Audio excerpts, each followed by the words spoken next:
When most people hear PANDAS, they think of bears. When Lydia hears it, she thinks of Asa, her son, and the condition he has. For those hearing about PANDAS for the first time, please share your experience with Asa. What were his symptoms that led to his diagnosis, and how is he being treated? So he developed strep throat at 4, and that was his first time having it. And so we just did a round of antibiotics and thought that that was that. And strep throat's a very common thing, especially with kids. And then he, about a week later, came down with scarlet fever, which is related to strep. But I thought like polio, like, you know, all of those things that you don't hear about anymore. I didn't realize scarlet fever was a thing. So we did another round of antibiotics, thought we killed it. And his rash went down and he went back to daycare and everything was fine. And then shortly after that, he started getting in a lot of trouble at daycare and preschool. He lost most of his speech and cognition. He stopped saying complete sentences. His eyes were completely dilated, almost to the point, so most PANDAS kids, their eyes turn pretty much black. Like there's little to no iris. They're so dilated. Their brains are so inflamed. And it was just a prison in our house for my husband and I and his older brother, 3 years older than him. Wow. You know, I just can't imagine. And this is something that just totally blindsided you, yeah? Mm-hmm. Yeah, pretty much overnight. Yeah. And that's the common, that's almost 100% of parents that have PANDAS kids. It's where has my child gone? They are gone. Someone took them in the middle of the night. They woke up the next morning and they're now a monster. Wow. So what can be done? How is he being treated? What's happening? So initially we had to figure out what the heck was going on and kind of get a baseline. Thankfully, we went through a few pediatric neurologists that, I mean, obviously like any profession, there's some pretty sketchy ones. We went through a few and we finally, thank God, found his specialist at Beaumont here in Michigan. A lot of parents have to travel out of state to find specialists. So we have his specialist and he's an amazing doctor. Obviously now with COVID and everything, we've been able to do Zoom calls with him and he'll talk to Asa and talk to me and kind of figure out if we need to do blood work. So if Chris and I, my husband and I, Asa's dad, we've started seeing the symptoms pretty early. We keep a really close eye on him. So if his eyes are dilated, if he starts raging for no reason, if something just seems off, most of the time he'll just look like he's drugged. Like he'll look through you or past you and not at you and just kind of mouth breathing. So we'll start him on antibiotic around the clock, ibuprofen around the clock to calm down the inflammation. And sometimes that works. Sometimes we have to do like an Epsom salt bath to kind of pull out any of the toxins. That some of the stuff that we do, it seems so silly when we first started it. I would think it's just a wives' tale. That's, it's just silly. It works. So you just have to really be able to think outside the box and be able to be open to other forms of medicine other than just antibiotic, because there's so much more to it. So if those home remedies don't work, then we call his specialist, we Zoom call, he gets his blood work done, sees how high his strep levels are, and then an antibiotic to treat.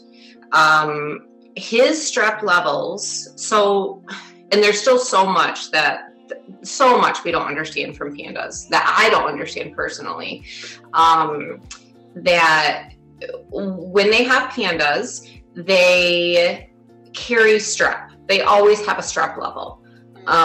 So if he were to go and get, even though he's not flaring right now, that's what they call it, flaring, when his body's struggling with something, he would have a positive strep because he's always carrying it, kind of like TB. So his levels were like strep A when he was first diagnosed were like 1,400. And I believe they're supposed to be like 400, somewhere around there. His levels were off the chart. So we got his baseline, and then now we kind of work down from that. Okay, so it's a condition where you always have to be ready, like you on point. Yep. At any time. Yeah. Are there different things that will trigger it, or are there preventative things? So just keeping him healthy, keeping an eye on everybody around him, his older brother, my husband and I, his friends. Chris and I talked to when he went into kindergarten was kind of when all of this we were starting to get a handle on what the heck is happening to our kid in our household. So we sat down with the principal at their elementary school, who was amazing, and his kindergarten teacher, and we're friends with both of them. And we sat down with them at the school before kindergarten started and let them know this is what it is. If there's anybody that you hear in his class or in his immediate friend group, like even at recess, that does have strep, if you could just let us know, then we'll kind of decide at that time, depending on what the situation is. If we need to keep him home for a few days, we automatically start ibuprofen at that point to try to do a preventative. And then I'm in contact with his doctor. So it's kind of just making sure that he's healthy, because it is an autoimmune. His body gets very upset when it's fighting anything, whether it's a loose tooth or allergies or up to strep, because strep is like his kryptonite. Got it. Wow. But it can be anything. My goodness. And so the learning curve that you had to go through. Right? It was just deer in headlights. We had no idea. And not only trying to wrap our heads around what was going on, trying to find the correct specialist or specialists, what therapies we needed to put him in, because he is also autistic. And so we were dealing with that diagnosis also. And then trying to deal with him not being kicked out of preschool or daycare, at the same time trying to figure out what this diagnosis is and what we need to do. And then also our older son, that we felt horrible for years because he couldn't get the attention that he needed because we were always worried about his little brother. Mm-hmm. Mm-hmm. And that's the number one thing that I hear with all of the other parents that I'm in contact with is it's just overwhelming because there's so many fronts. Right. Wow. Well, the thing of it is too, so PANDAS, it wasn't identified. I did a little research until 1998. So with it being fairly new as a diagnosis, are there many resources available? And if so, what have you found in terms of resources to be the most helpful? So there's not much, obviously. They did start doing research on it long before 1998, but I believe it was truly put in as a code in 98. So there's obviously social media, support groups, parents, different people that you're connected with. But a lot of those groups didn't really feel right for my husband and I. He's still not on social media. He feels no need to do that. So I'm kind of his middleman if I find something that I want him to read. So I have been trying to find for a few years a support group that doesn't just sit and stew in it and become bitter and angry and resentful, and then hate all medical personnel because they're not helping their child. And it feeds itself. Yeah. So I have recently found a really amazing support group. And the creator is a good friend of mine now, and she's really proactive and just like-minded. A lot of the people in the group are really like-minded. Knowledge is power. And we just kind of want to learn and help other people learn, because when you're ignorant about it and you don't understand it, then, there's a lot of misconceptions. So we want to rise above it and make it not be in vain. Right. Well, that's awesome that you've been able to find a group and find someone you can connect with. Again, I think so many parents dealing with a situation like yours, feeling so alone and so overwhelmed. So to find those resources, find other people where you can, like you say, learn together. What a blessing that is. So Asa then has autism, for which there is not a cure. For parents who have children with an incurable condition, a progressive condition even, what advice do you have for those days when it's just too much? What advice would you give? What advice could you share? So it's really hard to find a lot of times, but a support group, like I said, even just having one person that you can vent to and scream at, and they don't take it personal. It's just a crappy situation. And you can tap them in, and you take 5 minutes, you take an hour, whatever's needed. My husband and I have grown in our marriage exponentially, our communication, because we're able to tap out and have them take over, have the other person take over. But I know that that's really hard for a lot of people because they're single parents.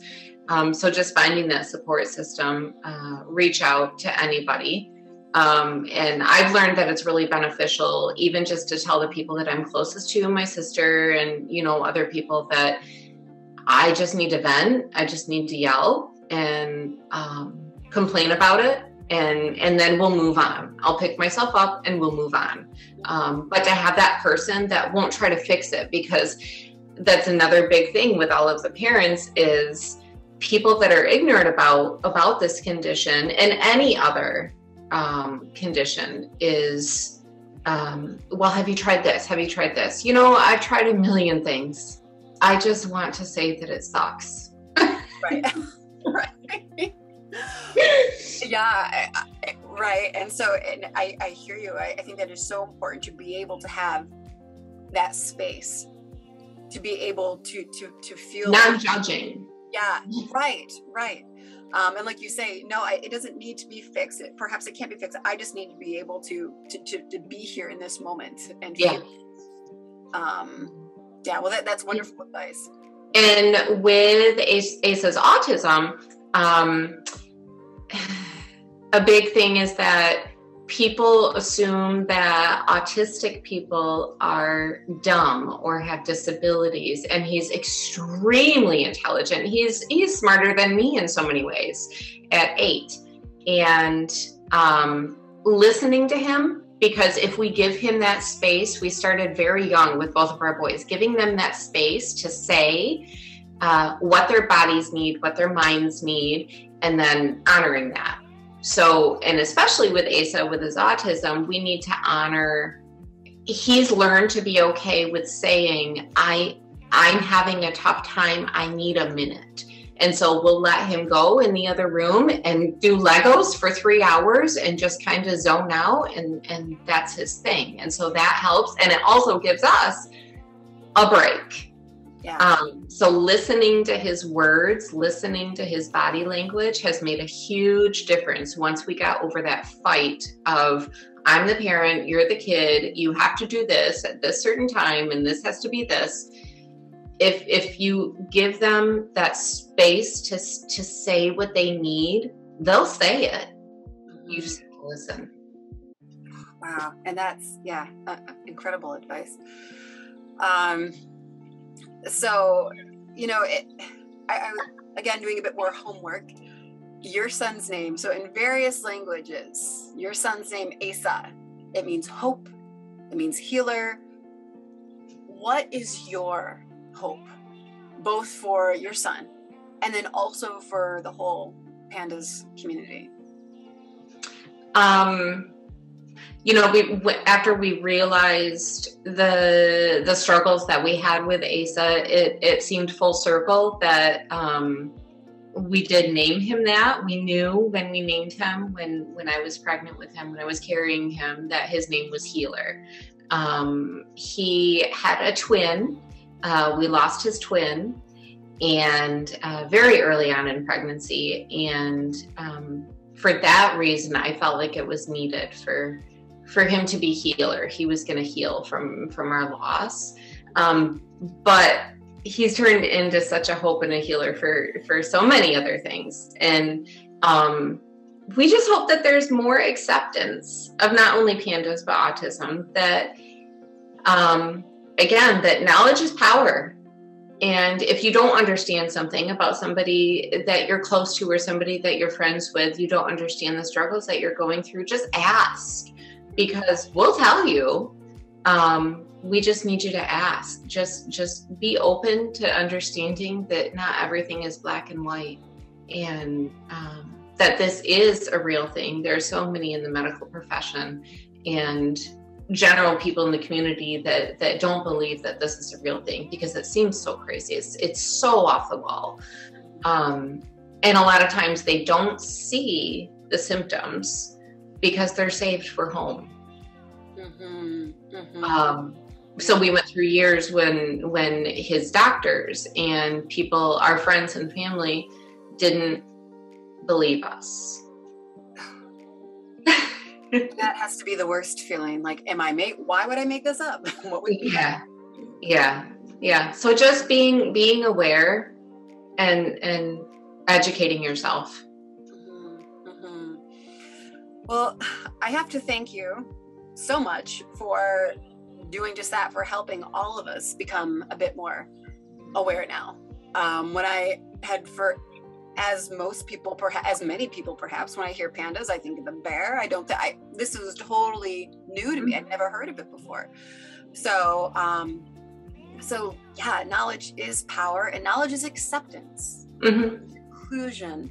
Knowledge is so much to help all of us become a bit closer in understanding. So thank you so much for taking this time and helping us, again, all become a bit more aware now.